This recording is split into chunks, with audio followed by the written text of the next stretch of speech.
எங்க அப்பா நான் இருக்க இடம் தெரிஞ்சு எனக்கு பார்சல் அனுப்பியிருக்காரா? எப்படி சார்? எனக்கு தெரியலம்மா. நீ வந்து பார்சலை பிரிச்சு பாரு. இதோ இப்பவே வரேன் சார்.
பாட்டி, என்னாச்சு?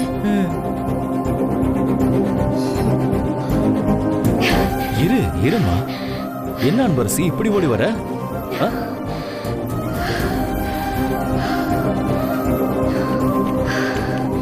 இந்தா தண்ணி குடி.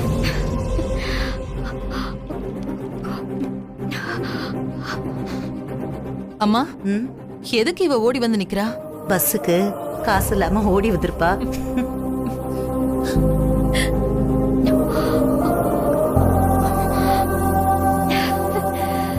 என்னம்மா நீ இப்படியா மூச்சரைக்க ஓடி வர்றது? சார், அந்த பார்சல் சார்.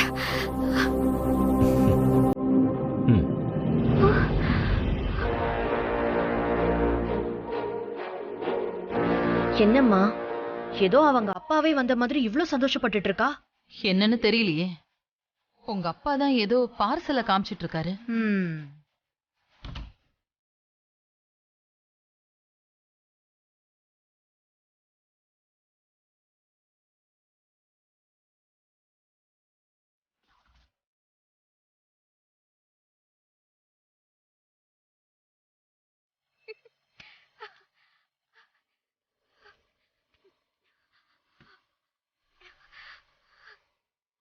என்ன சந்திரா, அன்பரசி எதுக்காக ஓடி வந்தா? அவளையே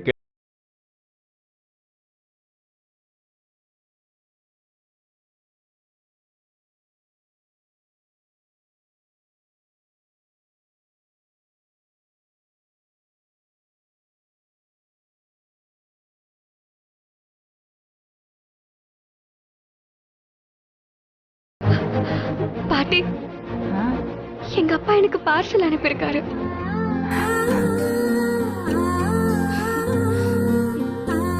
உன் அப்பாவா? என்ன சொல்ற? உங்க அப்பாவுக்கு உன்னை பத்தி தெரிஞ்சிருச்சா? எனக்கும் தெரியல பாட்டி, ஆனா எனக்கு பார்சல் அனுப்பியிருக்காரு.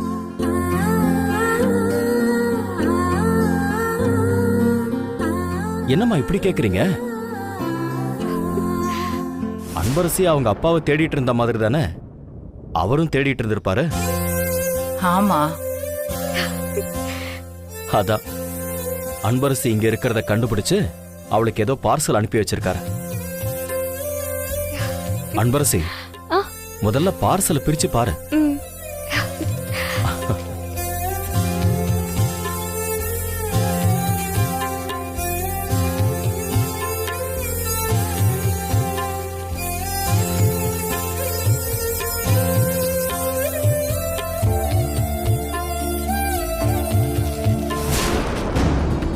ஏனன்யா, எவனாவது அவ மேல இருக்கிற கோவத்துல பாம்பு வச்சு அனுப்பியிருப்பானோ?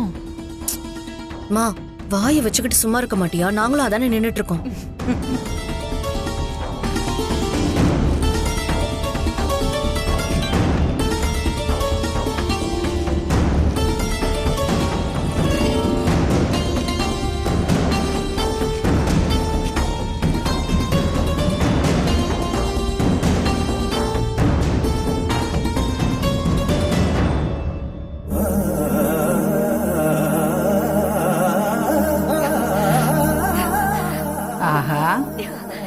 பொண்ணு மேல இருக்கிற பாசத்துல புடவை வாங்கி அனுப்பியிருக்காரே.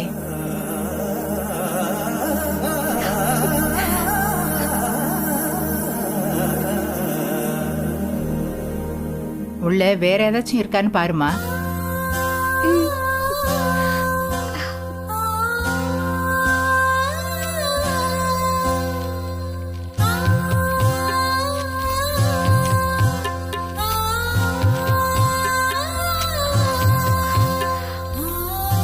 பொண்ணுக்கு லெட்டர் போட்டிருக்காரு போல, படிமா.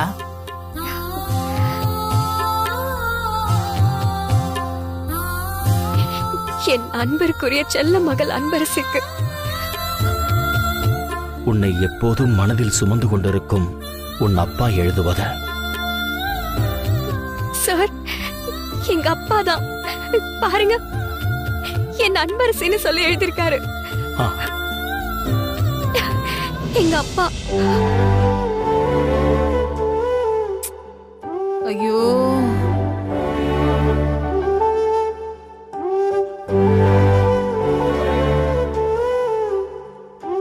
இத்தனை வருஷமா உன்னையும் உன் அம்மாவையும் தனியா விட்டு பிரிஞ்சிருக்கேன்னு என் மேல கோவமா இருக்கியா?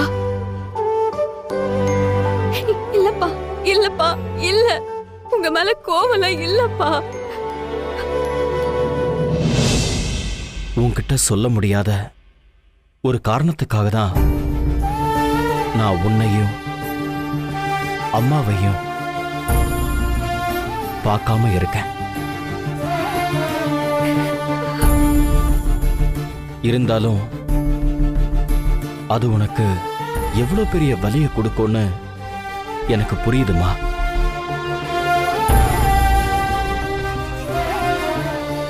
நான் அப்படி பண்ணதுக்கு என்ன நீயும் உன்னோட அம்மாவும் மன்னிக்கணும்.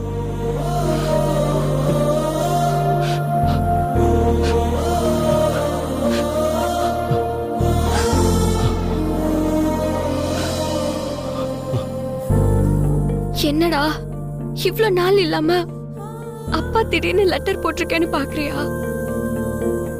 அதுக்கும் நீதாம்மா காரணம். அப்பா இல்லைன்னு போற வர இடத்துல எல்லாம் அசிங்கப்படுத்துறாங்க. நீ எங்கப்பா இருக்க? நீ இருக்கேன்னு தெரியப்படுத்தினா அது போதும்பா அப்படின்னு அழுதல்ல.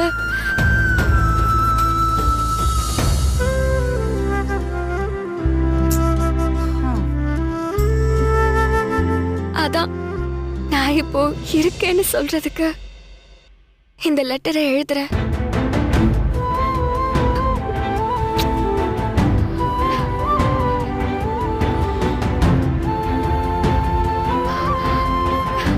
பாருங்க சார், எங்க அப்பாவுக்கு என் மேல எவ்வளவு பாசம்னு பாத்தீங்களா? நான் என் அப்பா இல்லைன்னு அழுதது அவருக்கும் தெரிஞ்சிருக்கு.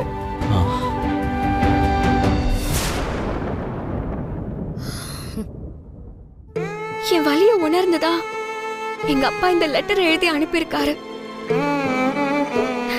அப்பா, என்னடி இது சென்டிமெண்ட் ரொம்பவே புடிஞ்சு ஊத்துறா இவ. இனிமே உனக்கு அடிக்கடி நான் லெட்டர் எழுதுவேன் அன்பரசி. நீ எதை பத்தியும் கவலைப்படாம உன் எதிர்காலத்தை நோக்கி தைரியமா போ. எப்பவும் இந்த அப்பா உன் கூடவே தான் இருப்பேன். நான் உன்னை விட்டு தூரமா இருந்தாலும் எப்பவும் நான் உன்னை பார்த்துக்கிட்டு தான் இருக்கேன். பாட்டி, எங்க அப்பாவை பாத்தீங்களா? எங்க இருந்தாலும் என்னை பார்த்துட்டு தான் இருக்கேன்னு சொல்லிருக்காரு. அப்போ நான் ரொம்ப சீக்கிரமாவே எங்க அப்பாவை பார்க்க போறேன்னு நம்பிக்கை வந்துருச்சு பாட்டி. என்ன இது அதிசயமா இருக்கு. இத்தனை வருஷமா எங்க இருக்காருனே தெரியாத அப்பா திடீர்னு லெட்டர் போட்டிருக்காருனா நம்புற மாதிரி இல்லையே.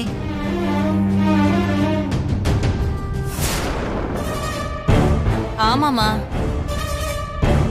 அதுவும் இந்த வீட்ல தான் இருக்கான்னு தெரிஞ்சு லெட்டர் போட்டிருக்காரே. இப்ப இருக்கிற டெக்னாலஜில அட்ரஸ் கண்டுபிடிக்கிறதெல்லாம் பெரிய விஷயமே கிடையாது.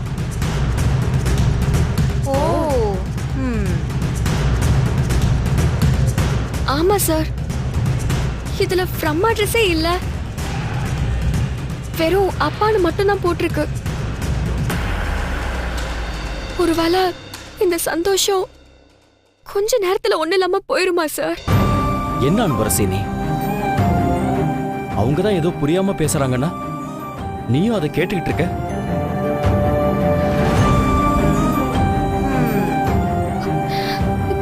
இல்ல சார், எங்க அப்பா இப்படி ஒரு லெட்டர் எழுதி எனக்கு பார்சல் அனுப்புறதுக்கு பதிலா நேர்லயே வந்திருக்கலாம்ல. அதுலதான் எழுதியிருக்காருல்ல, ஏதோ தவிர்க்க முடியாத காரணம்னு சொல்லி. நீதான் படிச்சியா அன்பரசி? இல்ல சார், இப்போ இது எனக்கு எங்க அப்பா தான் எழுதிருப்பாரான்னு டவுட்டா இருக்கு. வேற யாராவது நான் கஷ்டப்படுறத பார்த்து நான் கஷ்டப்படக்கூடாதுன்னு இப்படி எழுதிருக்கலாம்ல. அன்பரசி, அந்த லெட்டர் உன் அப்பா எழுதுனதான்னு மத்தவங்க சந்தேகப்படலாம், ஆனா நீ சந்தேகப்படக்கூடாது.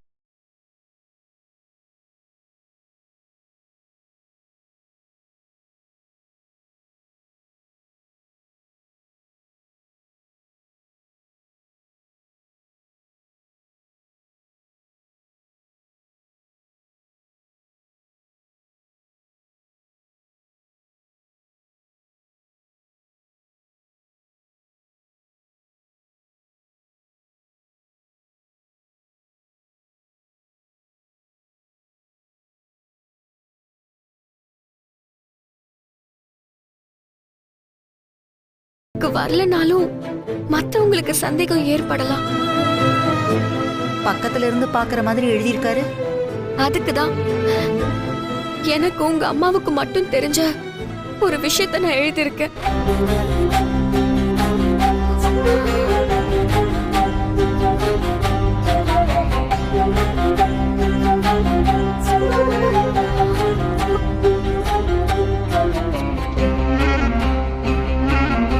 நீ ஒரு வயசு குழந்தையா இருந்தப்போ ஒரு நாள் நைட் சேஃப்டி பின் எடுத்து முழுங்கிட்ட. நானும் உங்க அம்மாவும் என்ன பண்றதுன்னு தெரியாம பதறி போயிட்டோம். அன்னைக்குன்னு பார்த்து வீட்டுக்கு வெளியவே இறங்க முடியாதபடி பயங்கர மழை, ஊர் எல்லாமே வெள்ளக்காடா இருந்துச்சு. உன்னை தோல்ல தூக்கிட்டு நானும் அம்மாவும் ஹாஸ்பிடலுக்கு ஓடணும். அன்னைக்கு விடிய விடிய நாங்க பட்ட அவஸ்தை இப்ப நினைச்சாலும் பயமா இருக்கு. 3 மணி நேரத்துக்கு அப்புறம்தான் உன்னோட தொண்டையில மாட்டி இருந்த பின்ன எடுக்க முடிஞ்சது. அப்போதான் எங்களுக்கு உயிரே வந்துச்சு. இந்த விஷயத்தை யார்கிட்டயும் சொல்ல வேண்டான்னு உன் அம்மா கிட்ட நான் சொல்லியிருந்தேன். கண்டிப்பா உன்கிட்ட கூட இது சொல்லிருக்க மாட்டா. அன்னைக்கு தேதி டிசம்பர் 3, உங்க அம்மாவோட பிறந்த நாள். மஞ்சு, போனு கூட.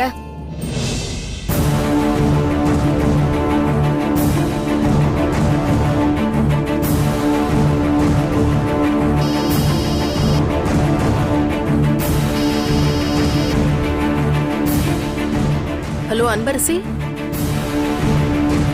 என்ன இந்த நேரத்துல போன் பண்ணிருக்க? காலேஜ் போலியா? அம்மா, நான் கேக்குறதுக்கு மட்டும் பதில் சொல்லுமா. எனக்கு ஒரு வயசு இருக்கிறப்போ நான் ஏதாவது பண்ணி நீ என்ன ஹாஸ்பிடலுக்கு கூட்டிட்டு போனியா? ஆமா, அது எப்படி உனக்கு? அம்மா, ஒரு நிமிஷம் இருமா. அம்மா சொல்லுமா, என்னம்மா நடந்துச்சு?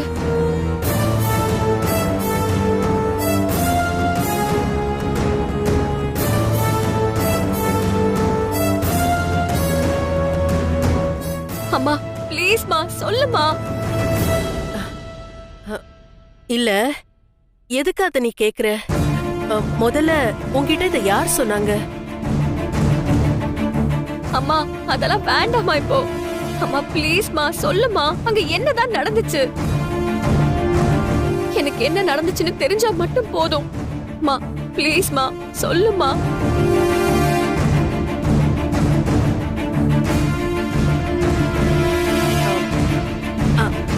அது என் சேலையில இருந்து விழுந்த ஊக்க நீ முழுங்கிட்ட.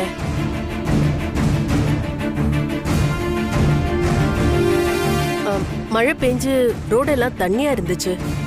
நானும் உங்க அப்பாவும் உன்னை ஹாஸ்பிட்டல் கூட்டிட்டு போனோம். அப்புறம் விடிய காலையில தான் அந்த ஊக்க உன் தொண்டையில இருந்து எடுத்தாங்க. அம்மா, அன்னைக்கு என்னம்மா தேதி? ஆ, ஆ, ஆ, டிசம்பர் 3. அம்மா, தேங்க்ஸ்மா.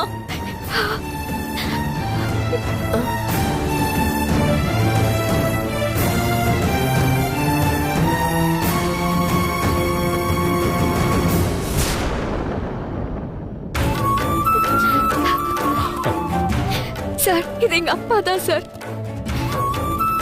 அவரே தான் சார். எப்படியோ நீ அவரை தேடுறதை தெரிஞ்சுக்கிட்டு உனக்கு அவரே லெட்டர் போட்டிருக்காரு. உனக்கு 1 வயசுல நடந்தது கூட தேதியோட ஞாபகம் வச்சிருக்காருன்னா உன் மேல ரொம்ப பாசமா இருக்காருன்னு தானே அர்த்தம். ஆமா பாட்டி. ம். ஆனா என்ன, அவரோட அட்ரஸ் தான் எழுதாம விட்டுட்டாரு.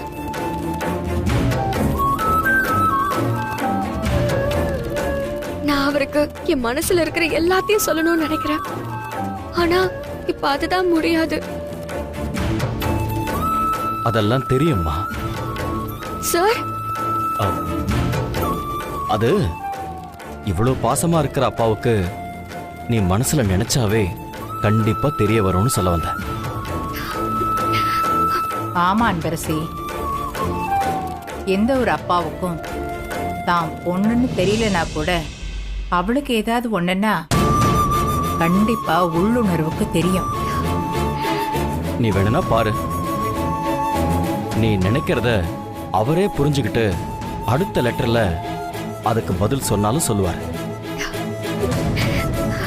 சார், எனக்கு எங்க அப்பாவை மட்டும் உடனே பார்க்கணும் சார். ம். எனக்கு ரொம்ப ஆசையா இருக்கு சார். கண்டிப்பா பார்க்கலாம். ம். இப்படி ஒரு பாசமான பொண்ணை விட்டுட்டு அவரால நீ ஒளிஞ்சிருக்க முடியாது. ஏதோ பிரச்சனை இருக்குன்னு சொல்லிருக்காருல, கூடிய சீக்கிரம் அது சரியாகி உன்னை வந்து பாப்பார். நீ நம்பிக்கையோட இரு அன்பரசி.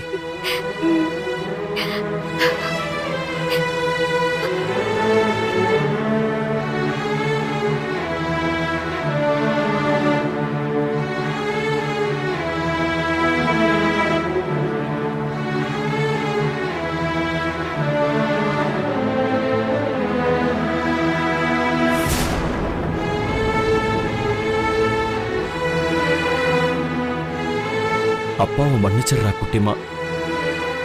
கஸ்தூரிக்கு பண்ணி கொடுத்த சத்தியத்தை மீறாம உன்னை இந்த அளவுக்கு தான் என்னால சந்தோஷப்படுத்த முடிஞ்சது.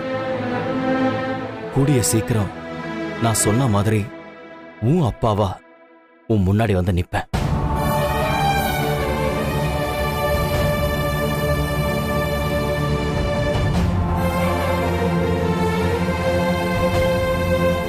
ஹேய், என்ன சிவகாமி, புது கதையால இருக்கு?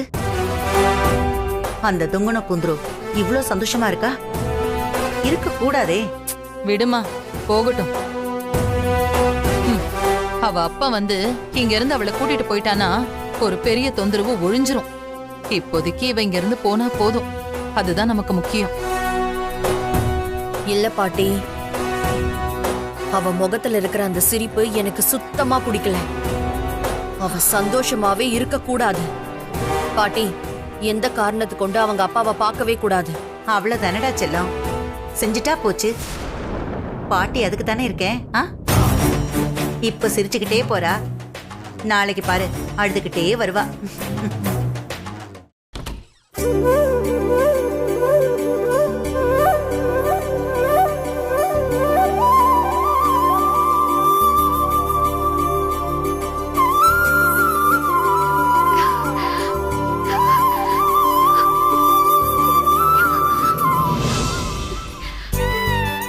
அன்பரசி, உங்க அப்பா உனக்கு அனுப்பின சாரி சூப்பரா இருக்கு. அப்படியே உன் கலருக்கு ஏத்த மாதிரி பெர்ஃபெக்ட்டா செலக்ட் பண்ணி வாங்கியிருக்காரு. இது எங்க அப்பா எனக்கு அனுப்பின பொக்கிஷம் மஞ்சு. இதை எனக்காக எங்க அப்பா பார்த்து பார்த்து வாங்கியிருப்பாங்கல்ல. ஆ,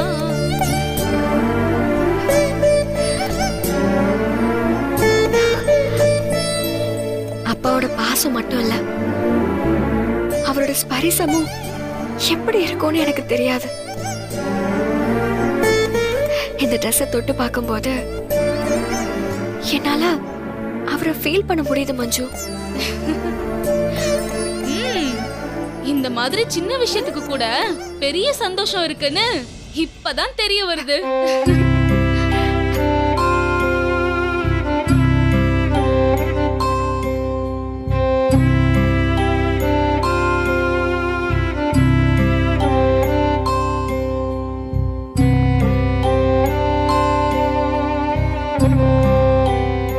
எங்க அப்பா இங்கதான் பக்கத்துல எங்கேயோ இருக்காருன்னு என் உள் மனசு சொல்லுது மஞ்சு.